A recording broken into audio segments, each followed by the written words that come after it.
I want to be pulled on the sled. I want to I want to feel like I'm in the Iditarod. Sam, I'll get you one of those waist belt leashes and a skateboard, and I'll hook Amos up to it. He'll hook Amos and Isabel, our dogs, who will literally be like just saved us like $3,000 right there.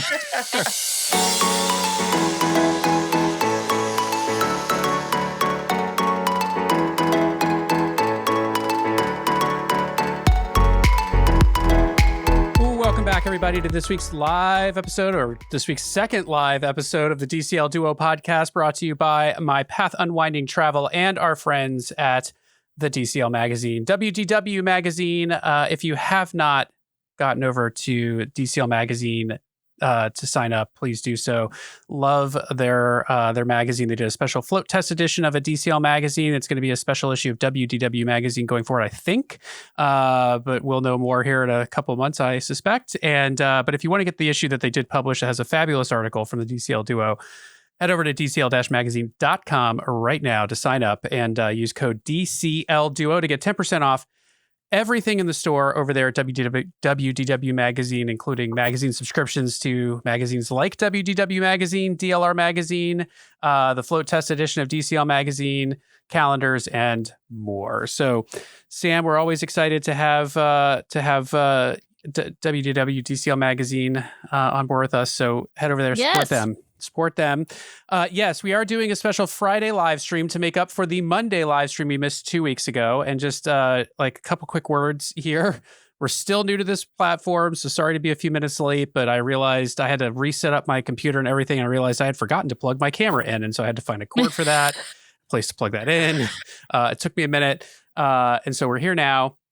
Still working out the kinks. I also wanted to let people know we have not released a podcast episode in going on 2 weeks. One just went live this evening, and you will see kind of several going live over the next 2 weeks, more than usual for our release schedule to get us caught back up, and then we will fall back in to our regular rhythm. So do not worry. We have plenty of content from those 2 weeks. Content. We were just busy dealing with all kinds of technical issues on our end to get back up and running here for the show. So that stuff is coming. But Sam, we have a fun live show tonight with a fun special guest. Do you want to introduce our guest and our show topic? Yes.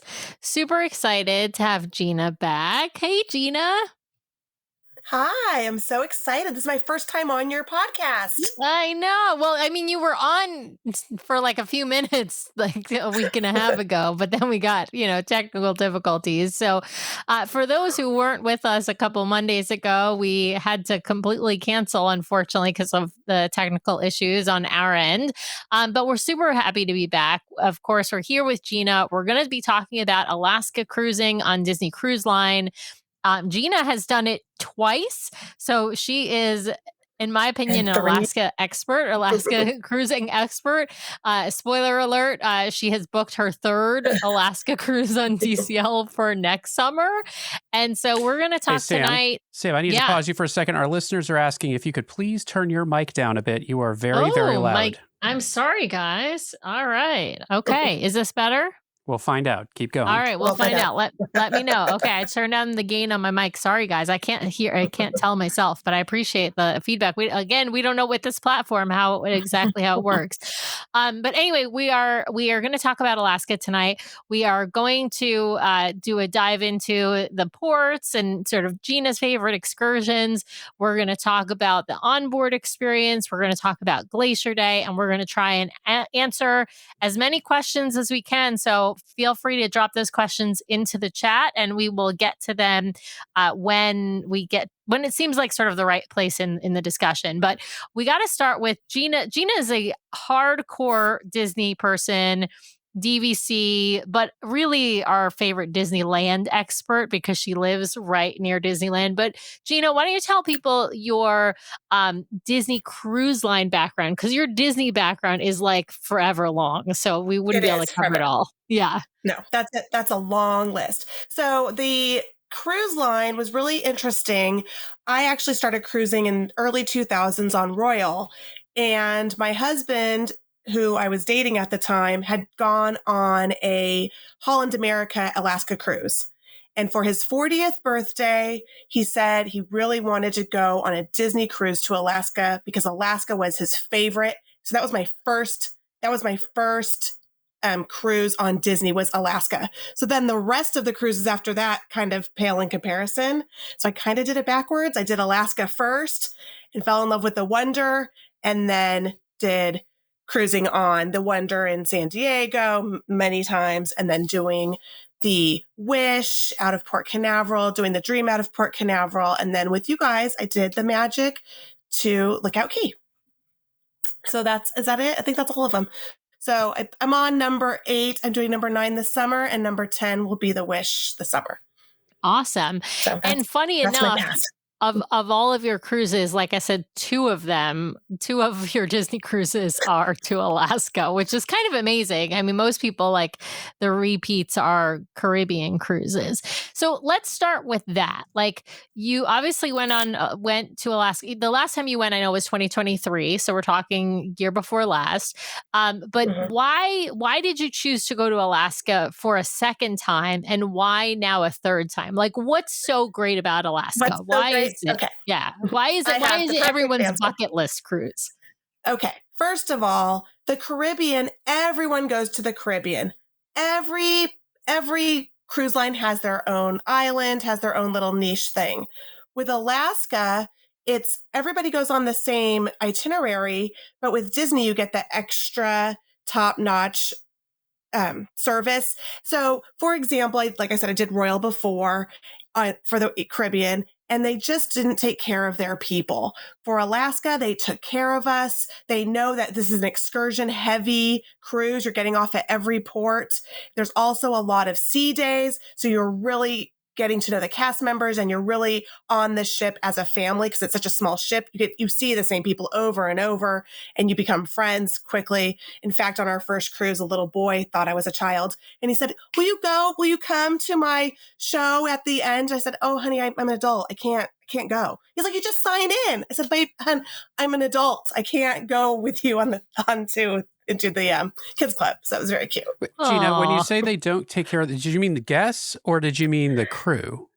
Royal Caribbean had a hard time with the excursions. Like, they just were not organized. So when I got off the ship, they didn't have your little sticker, your Hercules sticker, and follow the people, meet in the Buena Vista Theater. It was just like, you go out and you are kind of on your own to find the excursion. Mm-hmm. It wasn't well organized. And then we did Alaska, and I said, this is the best for excursions. This is the best. And then the picturesque beauty of Alaska is beyond compare. I think the only thing that would compare would be Hawaii, honestly, with the beauty. Wow. Yeah. Wow. Well, that's a big statement. I want to dive into some of the topics I mentioned, which is you mentioned excursions. So let's talk about the 3 ports. And then of course we got to talk about Glacier Day, because everybody knows Glacier Day on Disney is you're at sea. It's technically a sea day, but it is a day that everybody sort of thinks of as it's kind of like a port day because there's a lot going on to see. And then there is the boat excursion if you decide to sign up for that. And let's be honest, if your Castaway Club status is high enough for you to get on it, because it's a limited excursion. But let's dive into the ports. The main ports that Disney goes to are really 3. I know there's a fourth, I think, that they go to on some itineraries, but the main ones that they go to for most of their 7-night cruises are I'm not going to say the order right, but Ketchikan, Skagway, and Juneau. I actually think it's Juneau, Skagway, and Ketchikan. You think I said it backwards, maybe? Skagway, Juneau, Ketchikan. Okay, Skagway. Okay, so I got it. Still got it wrong. Okay, so let's talk Skagway first, since that's usually we're gonna focus on those 3 ports because those, as I said, those are on their standard 7-night itinerary. If you're on a 9-night itinerary or a 5-night itinerary, you might have a different stop or an extra stop.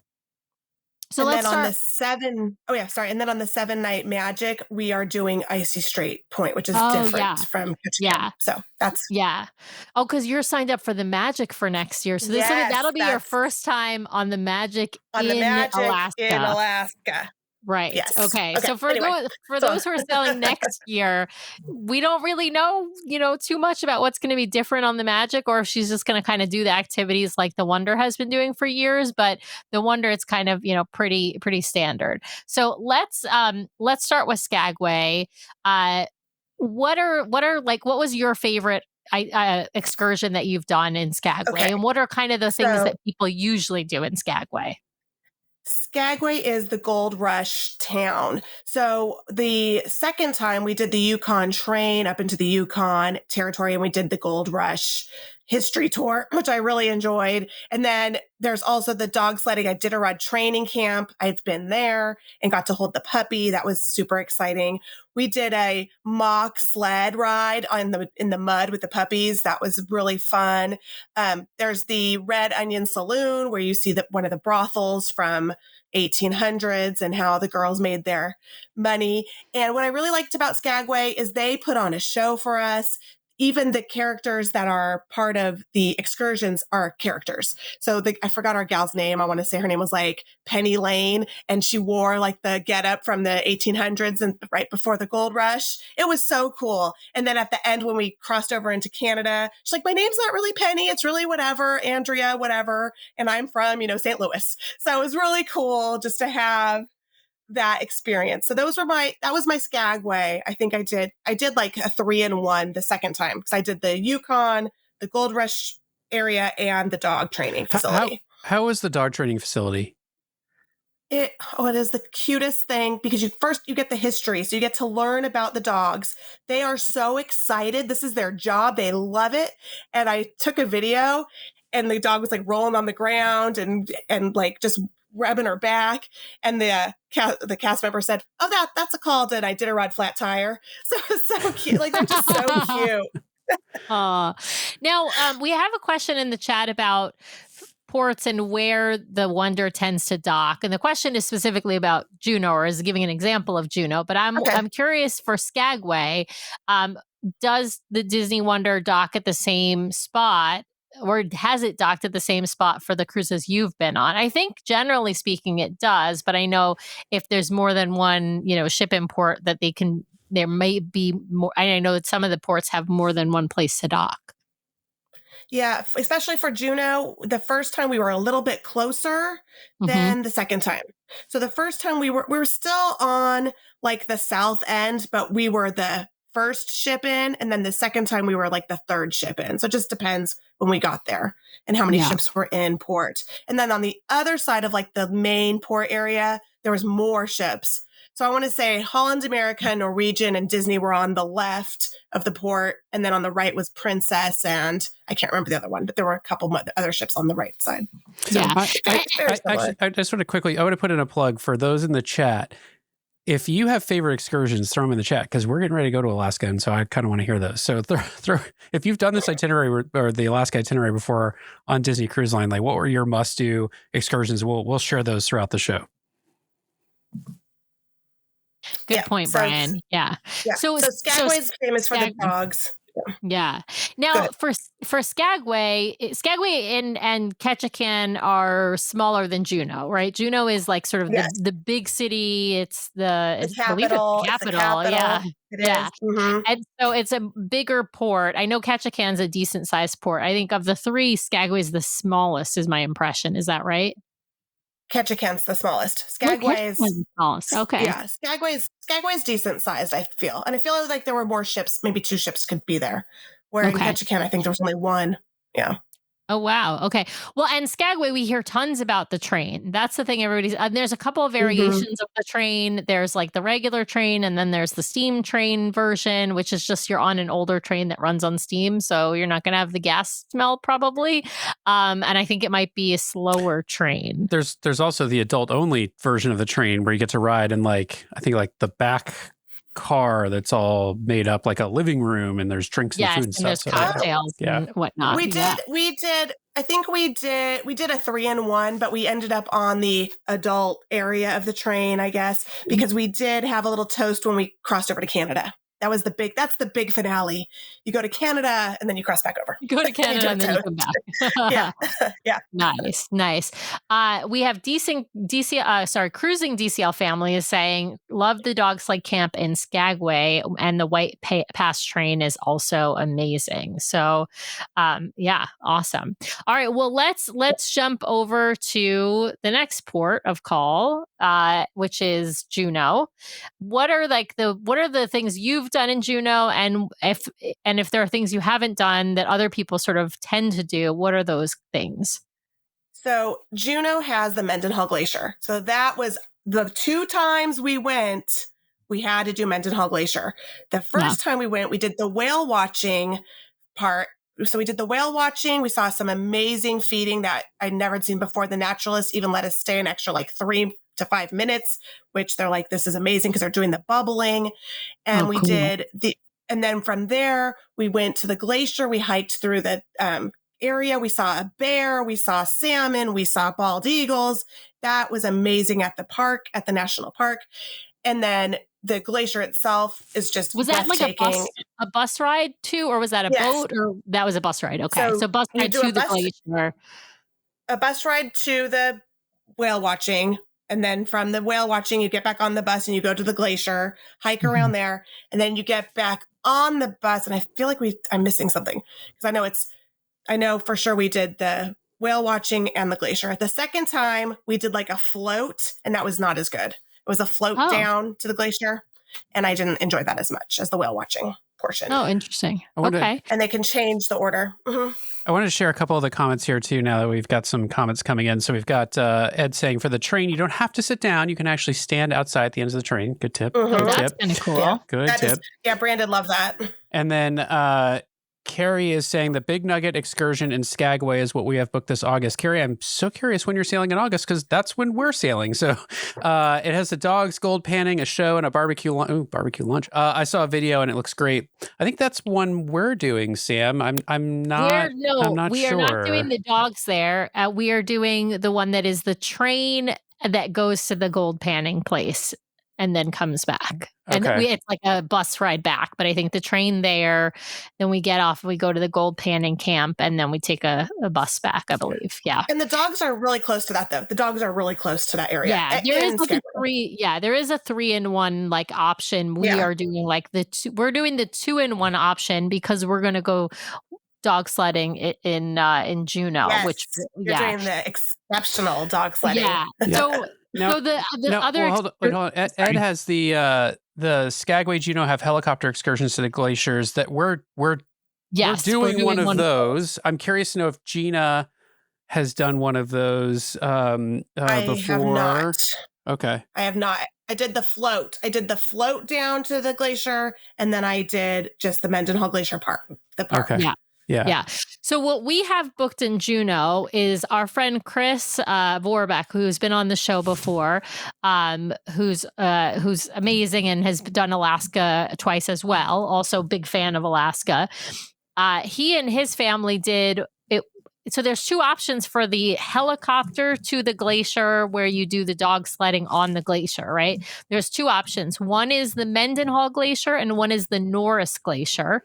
Both of those are out of Juneau.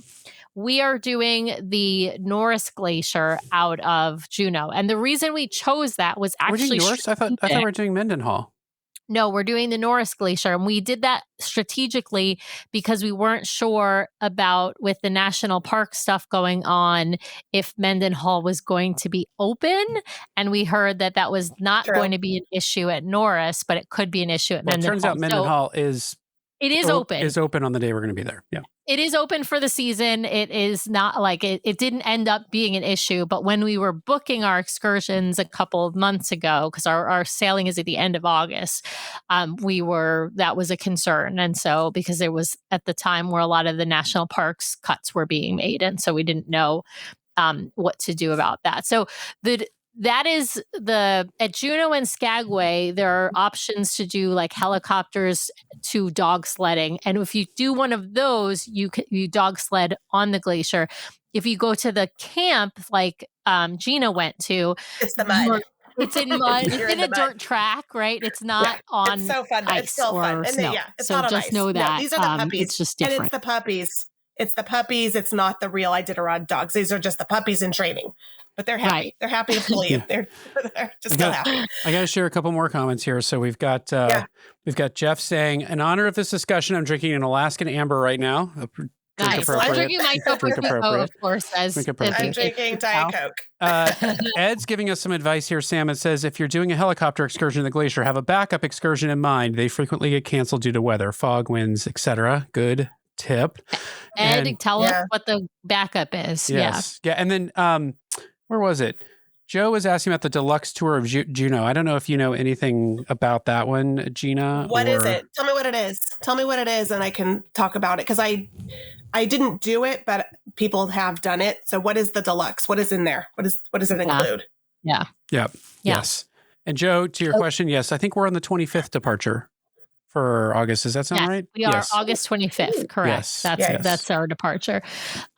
So I want to back up. Wait, hold on. Go ahead. Go ahead, Gina. I just want to speak about one more thing in Juneau. There are a lot of cast members in Juneau. So they'll go and they'll play games. There's a gaming store there. There's not the Dairy Queen. There's the Burger Queen there. And you can see a lot of cast members. Chippendale were like, you need to go to Dairy Queen. We go every time. So not Dairy Queen, Burger Queen. So we went to the Burger Queen on their recommendation. It was a great burger. And then we went to the gaming store based on the recommendation of one of the cast members. So that's a fun, if you want to just be in the town and be with the people. That's a really great port to be with people. Okay. Yeah. No, I was going to say, are there other things to do just walking around port? We kind of skipped that in Skagway, but let's go back to Skagway. Are there kind of things that are walkable to the port? Yeah. The Red Onion Saloon, that was our first trip. We did the Red Onion Saloon, and you can walk there. You don't even have to have a reservation. You walk there, you pay $5, and you take a little tour of the brothel. Very cool. There's also, I think there's a breakfast place there that's really good in Skagway. The town itself is a gold rush town, so it's very cute. They keep everything very period time. I've got to ask, what does a brothel tour involve exactly? They tell you about the gold rush, Brian. The gold rush. Okay, but what's involved in this tour? They don't show the women. They just take you to where they were. Listen, we did the underground tour in Seattle talks about the same thing because Seattle was a gold rush town. Seattle exists because of the gold rush on the West Coast as well. And so when folks came here, there were only men for a time, and then they had to ship women out here, and then the brothel industry started out here in Seattle too. And that's the same in Alaska. So and the women had to make a living too, stuck out there with nothing. Right. Yes. Right. Yeah. All right, a couple more comments rolling in here.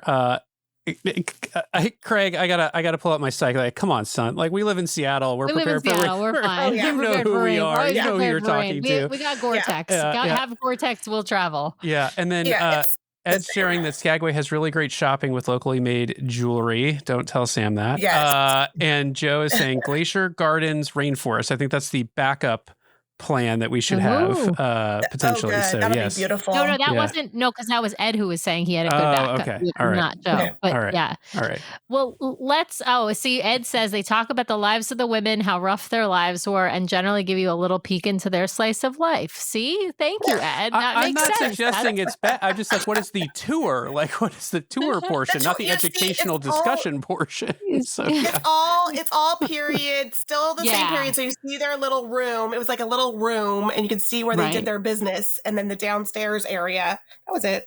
Yep. I toured too. I toured it. I also toured when we get to Ketchikan. I toured in Ketchikan too. Tracy's also saying check for dates of the Blueberry Festival in Ketchikan. Ooh. Sam doesn't like blueberries, so I'll be festiving on my own. Yeah. Well, let's jump back to Juneau. What kind of Juneau obviously is a much bigger town. You are pretty close to the downtown area, right? When you're at the port. So that's walkable, I think.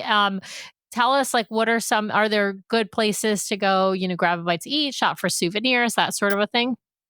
Definitely. Well, that is a total port town. So once you get off the ship, you're immediately in the shops in the port town, and they have this huge mall. I couldn't believe how big it was. It had pizza. It had pretty good pizza too. It had some fish and chips. It had some other. There was like there's a saloon there also. It's called the Red Dog Saloon.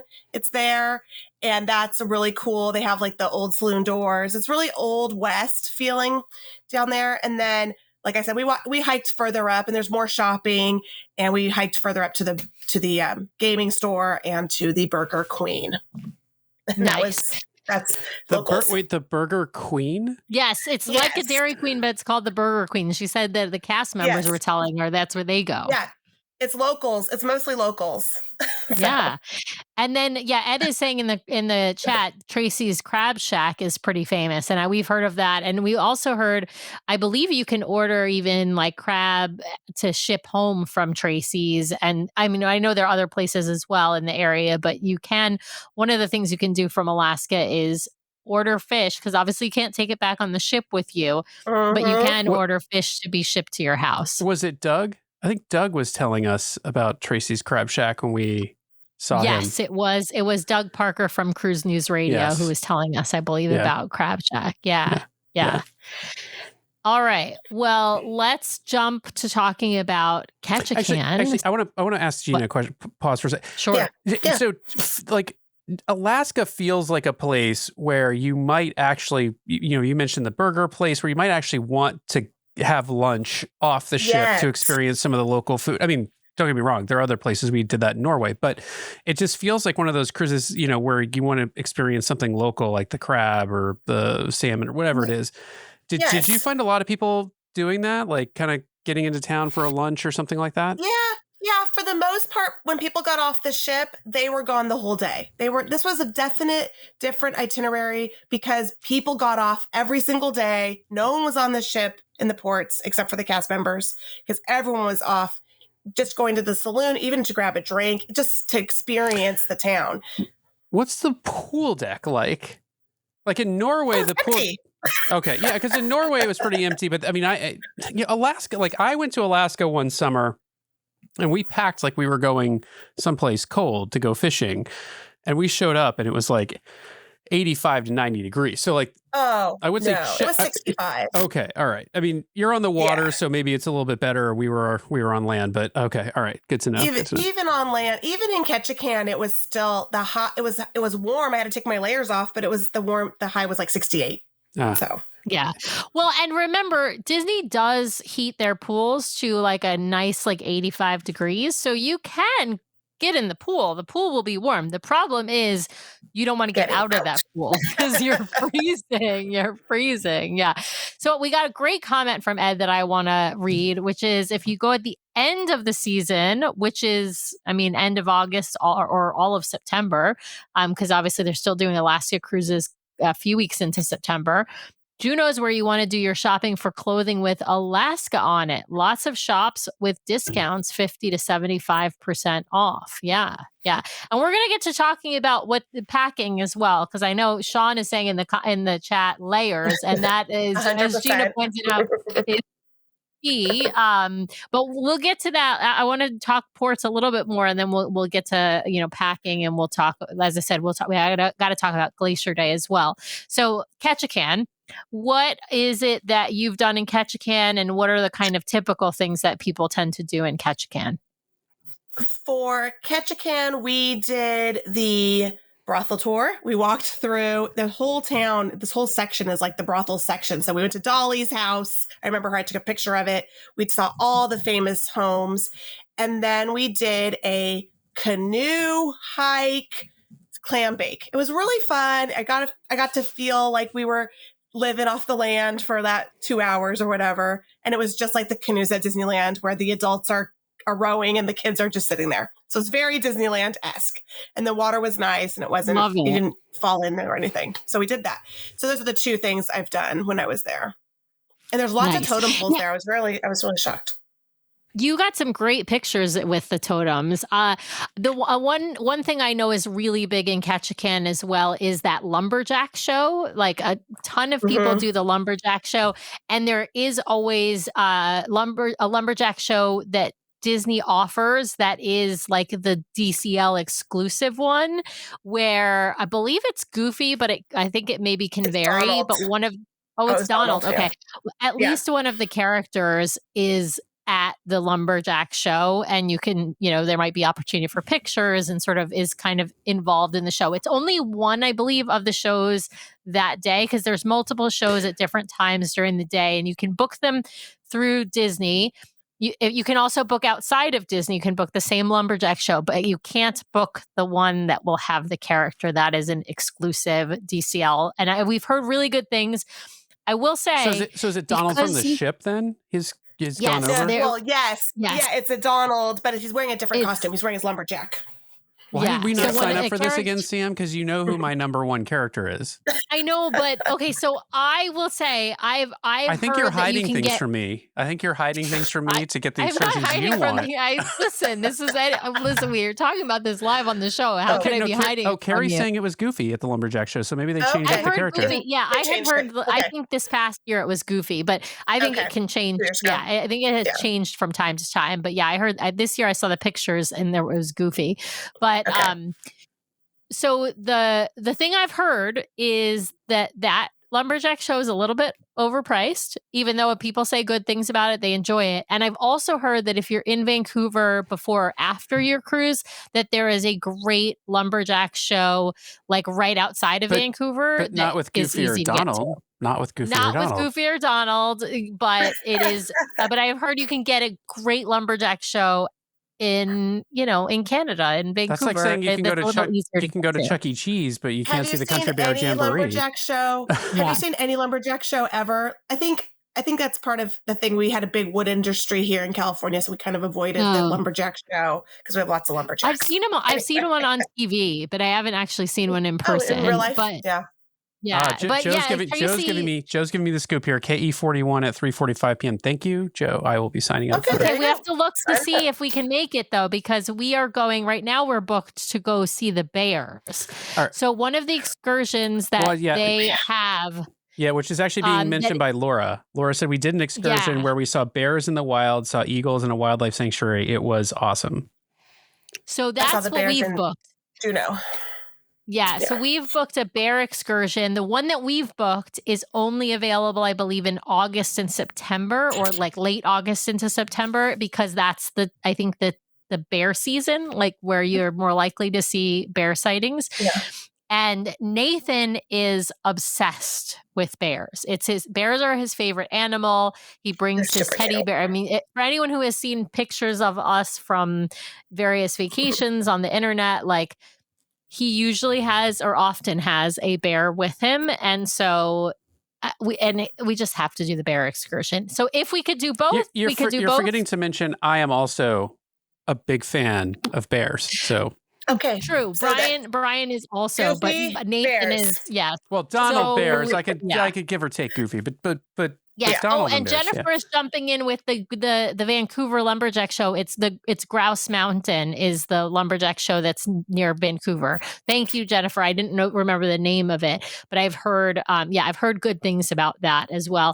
And Tracy is saying the reason we can't go to the lumberjack show is because Donald has it out for me, and Donald is still mad at me for calling him old. Back on the magic. So I want to call out these before we lose sight of them here too, because we've heard about these before.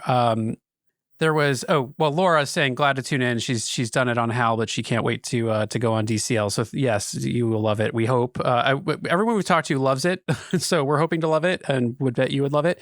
Ed is also mentioning this excursion that we've heard about before, which is a Bering Sea fisherman.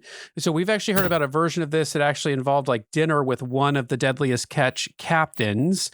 And I saw this excursion in our booking window. And so this sounds interesting. So Ed's saying it was a Deadliest Catch boat that was converted into a tourist boat. It was the one that got wiped out by a rogue wave in season 1. So there you go. Thank you for sharing that, Ed. I'm not sure I want to go on the boat that was wiped out, though. I don't know how I feel about that. Yeah. Are you listening to our show because you want to make the most out of your next vacation? Great news, the fabulous team over at My Path Unwinding Travel can help guide you so you don't miss a thing. Their team of professional travel advisors are caring, knowledgeable, and experienced. It's why we use them to book our own travel. My Path Unwinding Travel is an authorized Disney vacation planner, which means they are recognized by Disney for their expertise and service. They have sailed on all the Disney ships, including in concierge, visited the theme parks, adventured with Disney, relaxed at Aulani, and so much more. Whether it's a Disney cruise, a theme park vacation, or Adventures by Disney, or if you are looking to expand beyond the mouse, My Path Unwinding Travel will elevate your next vacation planning experience. Even if you have already booked, reach out for a complimentary consultation to make your vacation even more magical. Ready to talk to the experts? Head over to mypathunwinding.com/DCL Duo or email dclduo@mypathunwinding.com so they know we sent you their way. Thanks, My Path Unwinding, for sponsoring today's show. Now back to the episode.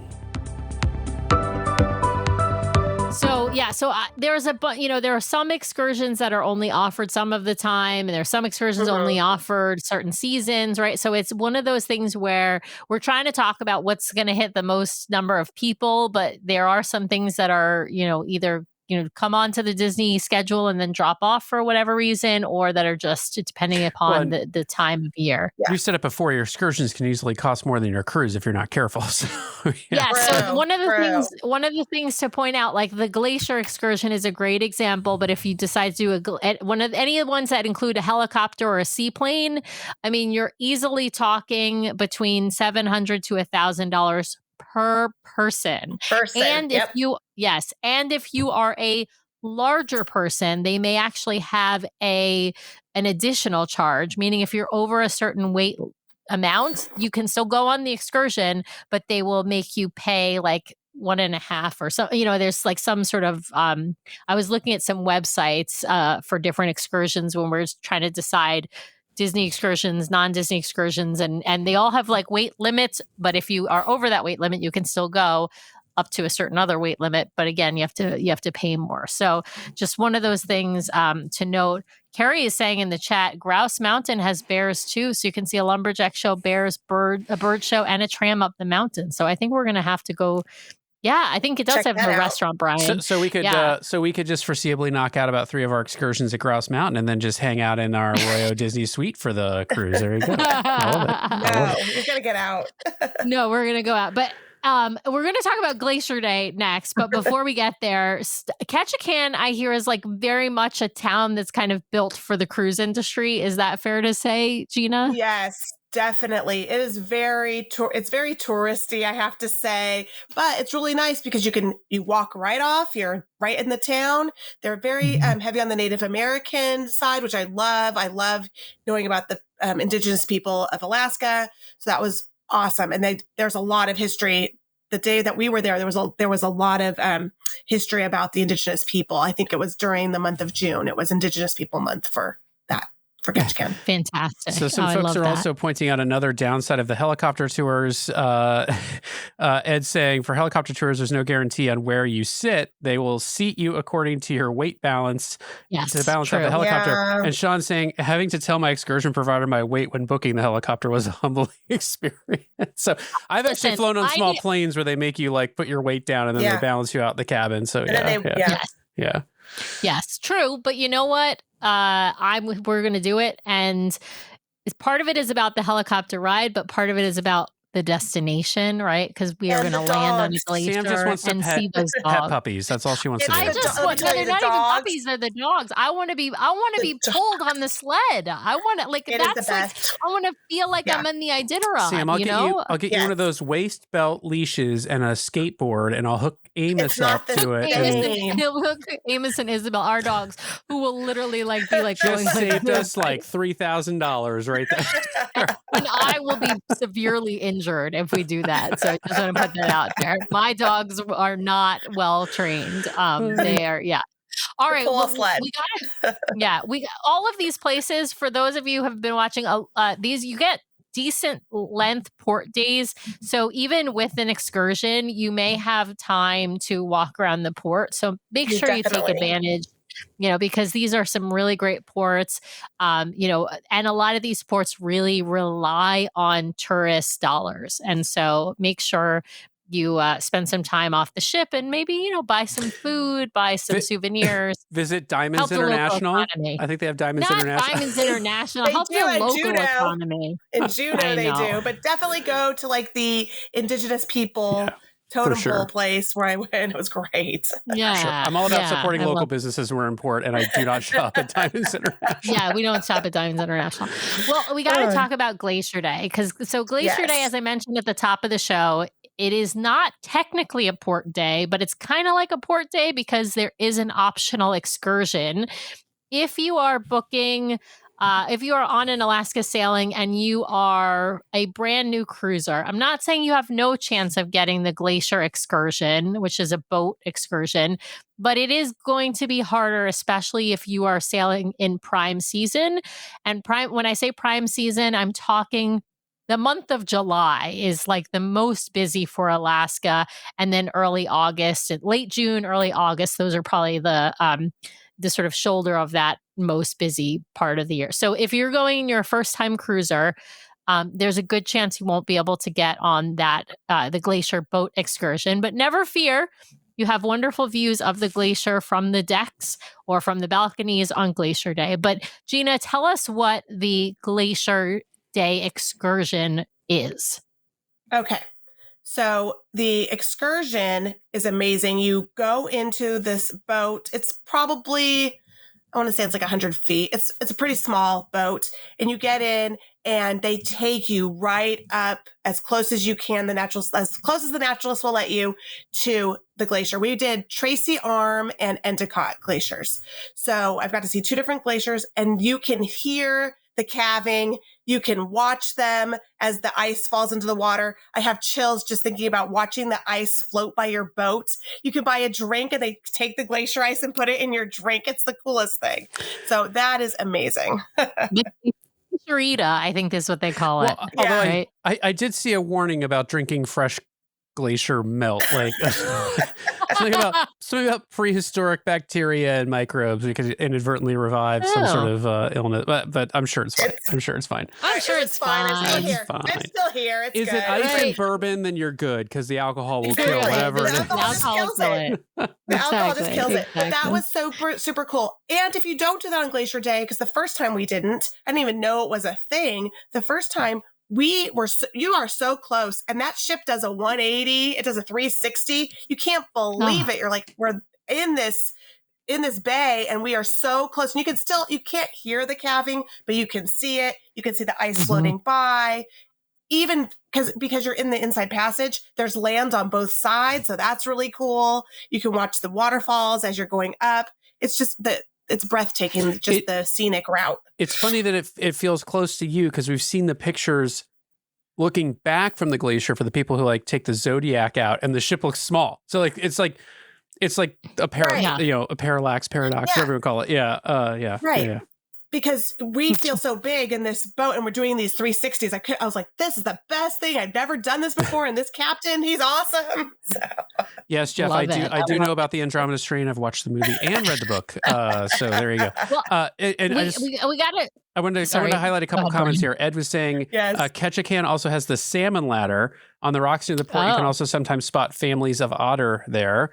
I do wonder if anyone has the experience. Like, I'm actually, like, as a souvenir, I'm actually hoping to like get to like a cannery or something like that and have them, send back down some, Alaska fish and stuff. We did that when I was a kid. When I went fishing up in Alaska, we were able to trade our stuff and have like smoked halibut and stuff sent home. And it was just great to have. So I'm curious if anyone has any experience with that or if you saw that, Gina. And then, I have some smoked salmon.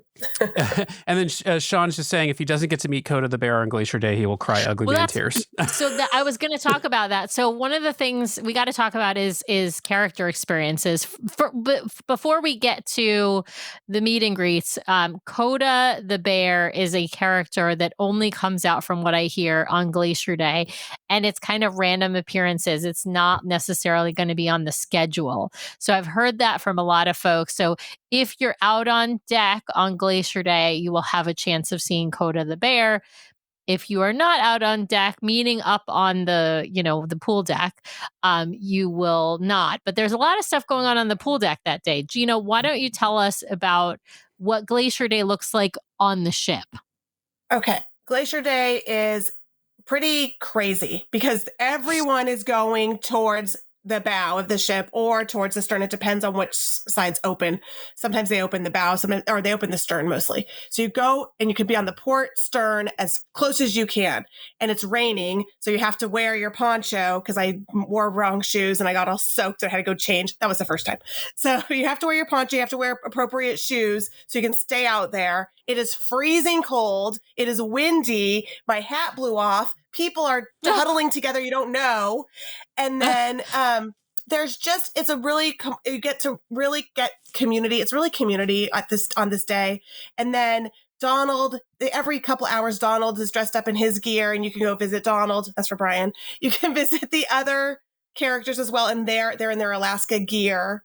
The thing that I really enjoyed about Alaska though, was you would just see the characters walk up to you. So you're out on deck and Goofy would come up and I just took a photo and that was it. It was just the two of us were there. I got a photo with Goofy, or I think it was the three of us. I think Brandon was in that photo.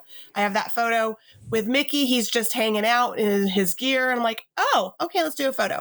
So the lines aren't the same as they are when you go anywhere else. So Gina, I really enjoy that. I'm curious, you've got one person asking that they have Palo brunch at 10 o'clock on Glacier Day. Do you think we'll miss a ton?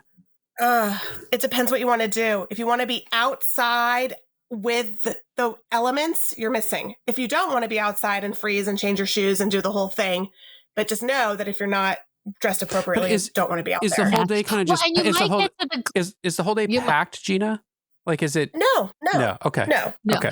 Well, and you might not get to the glacier until later in the day too. So here's the thing. It very much depends on which route your captain is deciding to take. And you won't know that ahead of time. You won't know really what glacier they're going to get close to. To Gina's point, she went to one glacier one time. She went to a different glacier a different time, right? Like, and that depends on the seas conditions and the weather conditions, right? And so the captain is going to make a, day of or day before decision.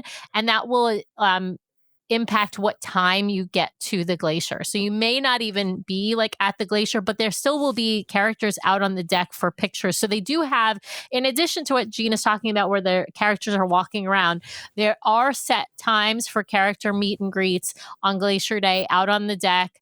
They'll be like Minnie will be on one side, Mickey will be on the other side, then it'll be Donald, and then it'll be Daisy, right? And so like you can literally jump from line to line. Now there will be lines. That's what I've heard.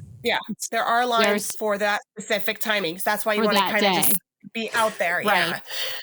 Yeah. And it's because a lot of people want not just the picture, because you can get pictures with the characters in their Alaska outfits at other times, but it's a picture, right? So it's the picture with the background. Carrie's asking Gina, are the lines any shorter later in the day? It's from what it sounds like, maybe, but also do the characters have? Yeah, you're not gonna have a glacier, and do the characters come back out? You may or may not, right? Yeah, it depends. It depends on the demand because Donald came out twice because the line was super long for him. Donald in his lumberjack gear, I guess, is the thing. So he came out twice. Yeah, he came out twice. And I think Mickey came out twice. And everyone else was just a one time. Well, and it's hard to know in advance because they, like I said, based on when they will time these things based on when you're going to be at the glacier. So it might be earlier in the day. It might be midday. It might be a little bit later, right? It's not going to be like super early in the morning, like 7 a.m., but it's also not going to be 4 in the afternoon. Yeah, Ed's saying you will have a glacier time slot, could be in the morning or in the afternoon. You can tell by when the glacier boats run. The first ones leave before the ship gets to the glacier. So if you see the glacier boats running, which is one of the excursions you can do, then you'll know you're getting towards the glacier. Joe has a great... Oh, go ahead. No, go ahead, Gina. No, go ahead. Oh, here's what I did. Not the first time, the second time. Here's what I did. I sat kind of in, like, on deck... What is it? Where the Cove Bar is. I sat near the Cove Bar and I kind of just sat and watched. You kind of just sit there and you watch and you sit there for the whole day and just watch. Yeah. And then that would be getting closer. 10, I believe. Yeah. 10. And you're getting closer and closer and you have your blankets and you're just watching and you're drinking your coffee and you're just watching because that's a day of just watching the scenery go by because all of a sudden the boats start coming, but then the huge iceberg, like the huge pieces of blocks of ice start floating and the seals start jumping. You're like, oh, we're getting there. That's how you know, is by sitting out there and watching the scenery change. Yeah. And we are in the last Glacier boat time slot of the day for our sailing. So that's the end of August. It's a 3:15. And so from what I've heard, we will be at the Glaciers, but we will be leaving the Glaciers when we get back on, right? So like our Glacier excursion will be sort of the end of the time at the Glacier. But there should be character pictures and whatnot going on before that. So I'm not worried so much about missing the character experiences because I think they'll have them for the better part of the day. Yeah. Joe, actually, first, I just got to send a shout out to our friend Christopher Paul, who's on here asking how awesome is Lorcana. Lorcana is very awesome. Thank you for watching, Christopher. Joe's asking, is the picture package worth it? I think if there's a cruise where it would be 100%. Worth it, it would be Alaska. It's this one. Yeah, I'm curious, though, have you sailed, Gina, since they made the shift over to the new photographers? And I'm wondering if they're like, yeah, sometimes they're sending them out on excursions. She sailed on the Wonder out of San Diego. Oh, yeah. But on Alaska, I'm wondering. Yeah. Oh, no, I haven't. 2023 is my last Alaska cruise. So I won't know when you'll know before me. I'm kind of curious if they're sending the photographers out on like the Glacier boat or something like that these days. So, sometimes, they do sometimes send them out on excursion. Yeah, they do, and I believe they do on the Glacier boat. DCL and I think the DCL Lumberjack show they do as well. They've always been there. Yeah, and so there are I would say it's not a guarantee that you'll have a DCL photographer at your excursion, but there are the ones that are sort of the most subscribed excursions. The DCL exclusive ones, of course. Those ones maybe with your own camera, they will take photos with your own camera with characters, but generally speaking, it is way easier to just let them take the photo with their stuff, and then you sign onto the app and you can download your photos that day if you have the unlimited picture package booked. If you have one of the other picture packages booked, you're going to have to choose, your 20 photos, your 30 photos or something like that. And so you aren't really going to be able to sort of download as you go because you're going to want to see all your photos before you decide which ones you're going to purchase. But I would say, as a general matter, if you are going to take a decent number of family photos, and I don't just mean on Glacier Day, but like photos down in the atrium, photos with the backdrops, photos at dinner, I tend to think that the photo package is well worth it. I would say when we first started sailing, we did it. I know what you're going to say. I'm going to say this. We get it for free because we're Pearl. So yes, I know that. It's infinitely worth it if you don't have to pay for it. But even before we started getting it free, we started buying the photo package because it was the only family photos we would end up getting, and most of them are from dinner or me going around and taking pictures with characters. And now they're not really even family photos; they're just photos of you and me because Nathan's at the edge. Yes, Nathan's at the edge, and except dinner. At dinner, he will go in if we get in a photo, but otherwise he's at the edge. And then Brian and I are taking photos, and I'm taking character photos. Gina, I would say in general, yes. I kind of want to round us out with I got 3 questions. First question: dining on the ship, especially dinner in Norway. We gotta start packing, Brian. Okay. Okay. Well, okay. We can't cover it all, Sam. We got 10 minutes left of the show. I know. Dining on board the ship in Norway, it was advantageous to have a later dining because you were really off the ship the whole day. Was that your experience in Alaska? I only booked second seating for Alaska. I prefer second seating anyway, but it gave us a lot of time to get back, shower, go to the show if you wanted to. You didn't have to.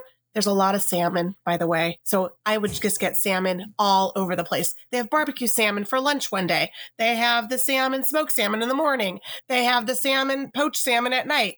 I had salmon 7 days in a row, breakfast, lunch, and dinner.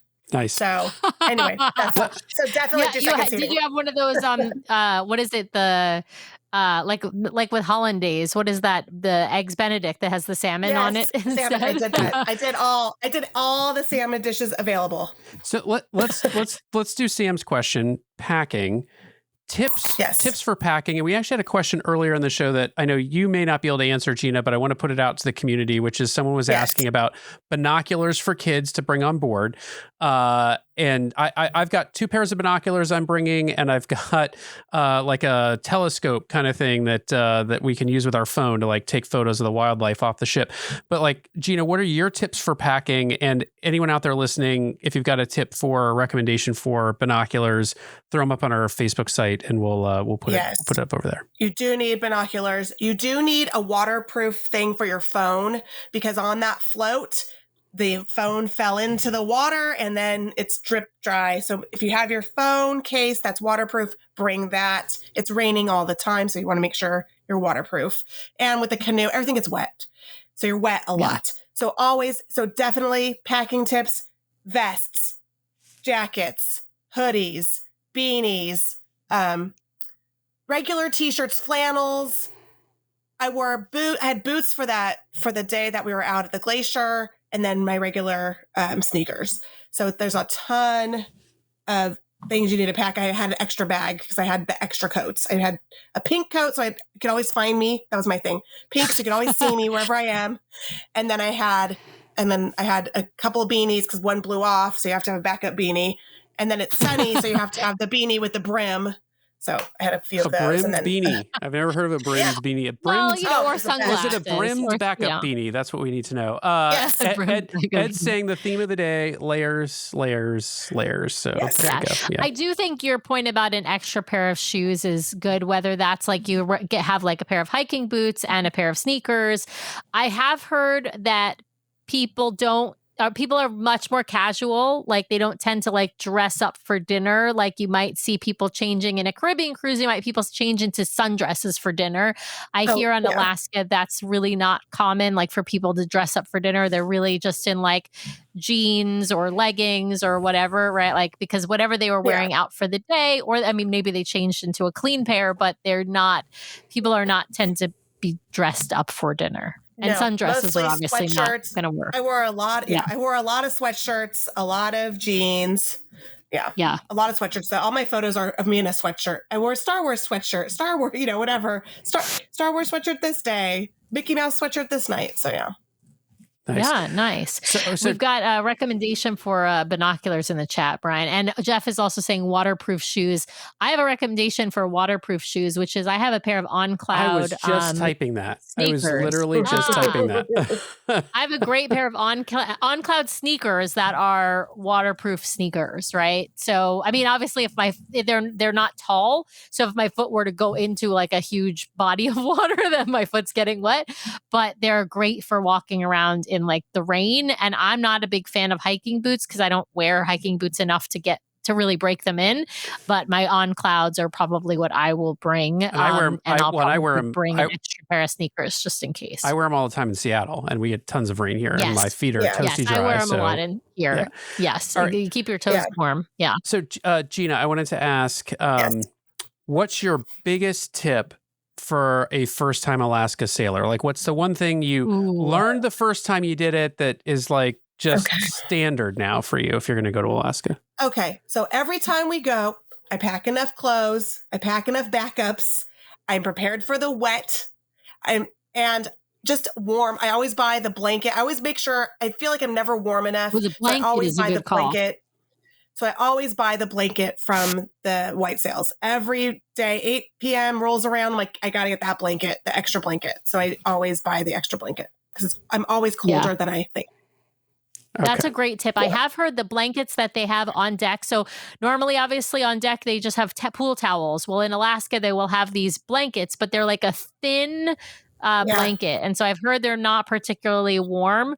And so, but if you've got a throw blanket that you bought either the onboard package that for the Alaska, season, or you bought the one in the gift shop, I've heard a lot of folks will take those up to deck with them and wrap themselves in that. Or if your kid has like, I don't know, a favorite Minecraft blanket like ours does, we might bring that along with us for this trip. He might need something a little warmer than that. That blanket is getting a little thicker. Yeah. Yeah, it needs to be thick. All right. Actually, this is a good question. Jennifer's asking, what months have you typically sailed in? I've done June, end of June, and I've done August. Which did you prefer? August was better. Okay. August was better. Yeah. All right. So my last question, Gina, Would you sail Alaska again? Like, I mean, you've sailed to Alaska. She's got it booked. Oh. No, I'm booked on the Magic. So yes, the answer is Sorry, yes. I was fiddling with the thing over here. Okay, so So the answer is a resounding yes. So let me ask a different question. Would you ever consider sailing to Alaska not on Disney Cruise Line? Yeah, I mean, your husband has. Because my husband did it, and he said this was so much better than the Holland America. All right. There you All right, go. but you've got Celebrity, you've got Norwegian. Yeah, I mean, there are a lot of options. Yeah. Princess is the OG of Alaska sailing. Princess is the OG, and Princess is always there. Princess is always there. Yeah. So I could do a Princess cruise on there, but I just love what I do love is I love the exclusivity of their excursions. I also like their organization. Well, like I said, you get your Hercules sticker, you go to Buena Vista Theater, you walk together as a group, and then you're not lost. And I'm wearing my pink coat, so you can find me out in the water. All right. Truly last question. This one's coming from a listener. What made August better than June? Chris wants to know. Christopher Paul. Oh, it was the animals. So in June, we didn't see as much of the whales as we had in August, and the bubbling and how many bubble nets. The naturalists said in August they have never seen this kind of feeding like they did in August of 2021, I think, or 2020, whatever year. No, not 2018, something like that. Yes. Yeah. Awesome. Well, as Joe said, it seems like this can go on for a few hours. It absolutely could, if for no other reason than we love talking to Gina. She's a friend of ours, and so it's great to talk to Gina about anything. So it could. It very well could. I'm going to put a call out again. If you've got tips, tricks of your own, like head over to our Facebook group, throw them in the comments for this show. Sam and I will be watching with great interest since we have our own cruise coming up. If there's must pack items that we didn't talk about on the show, I'd love to hear about those. In particular interest to me, I'll also say is, what cameras did you take to get those great wildlife shots from the ship? I'd love to know what you're packing there. But Gina, and we've got this great in the comments, waterproof shoes and binoculars recommendation that we obviously can't read every comment, but for those who are wondering, there's some really good ones in there as well. Yeah. I want to thank Gina first and foremost for You're welcome. returning after just an absolute abject failure of a live stream Monday 2 weeks ago. But thank you for coming back, for taking the time. I know people were really interested in hearing more about Alaska, and we can't wait to share our own experience with everyone out there when we get back. Now, go ahead, Sam. I was going to say what's next. I was going to say what's next. I know. Our next episode is on this coming Monday with our friends Tracy and Michael talking about the treasure. We're also going to, give a little nod to the fathers for Father's Day, since, our very own producer and host with the most is a dad and celebrating Father's Day this Sunday. Oh, did the paternity test come back? Anyway, 5:30 p.m. 5:30 p.m. Pacific, 8:30 p.m. Eastern. So we will be back this coming Monday. And then a week from now, stay tuned, because we will be talking about Alaska again with the fabulous podcaster and influencer Carly Wiesel, who reports on all things theme parks across Disney and Universal. We just reached out to Carly to confirm she did, so she should be here on Monday 2 weeks. So we're really excited to have her on. Yeah, we're super excited. Fingers crossed that everything's lined up and her schedule hasn't changed. So yes, if it hasn't, we can't wait to see her. So yeah. Yes. And I got to tell you that Ed is saying love the My DVC Points and DCL Duo crossover. Yay. So for those who don't know, Gina is producer, sometimes host, sometimes guest on My DVC Points podcast, which are, of course, Chad is one of our good friends as well. And that's actually how we met Gina originally. So we've known now Gina for years, since before we started the podcast. And 5 years. Yeah. So thank you so much, everyone, for watching. We very much appreciate all of you who are watching live. And of course, any of you who are, watching after the fact or listening on the podcast channels, make sure to come and check out our YouTube channel, and make sure to like and subscribe on YouTube. And don't forget those 5 stars on Apple Podcasts. But thank you also very much. And hold on. I just want to put out there, we are 4 5-star reviews away from 500 reviews. Yay! We Okay, only people. need 4. So like help us out. Help us out. people, All right, 4. Do it. All right. Can I delete mine and do it again? Does that count? That does not No, help it us. If doesn't you have count. already Darn. left a review, you can't leave another one. So don't do Okay. that. So don't do that. If you haven't left us a review, just 4 away. Help us out. Help us out. So yes. All right. With that, thank you, Gina. Thank you everyone out there for watching. Thank you for all those listening after the fact. And we will see you again on Monday. Thanks, everybody. Monday. Bye-bye. Bye.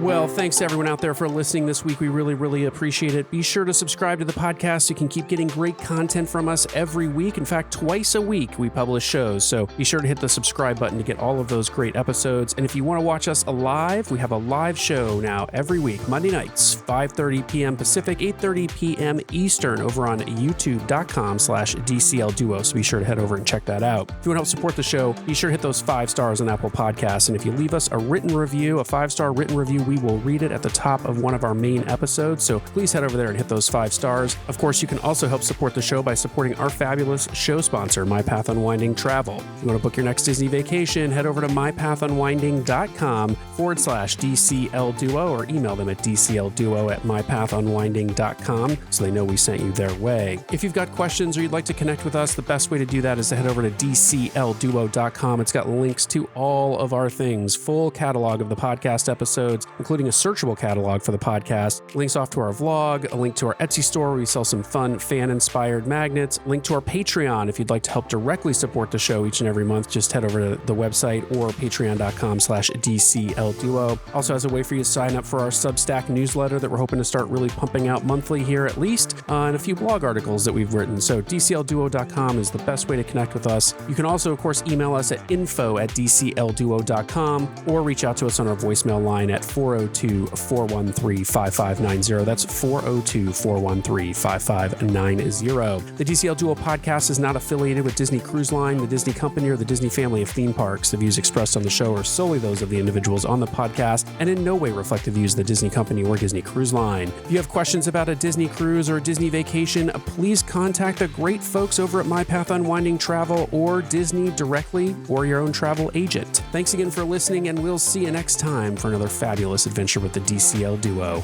Good night.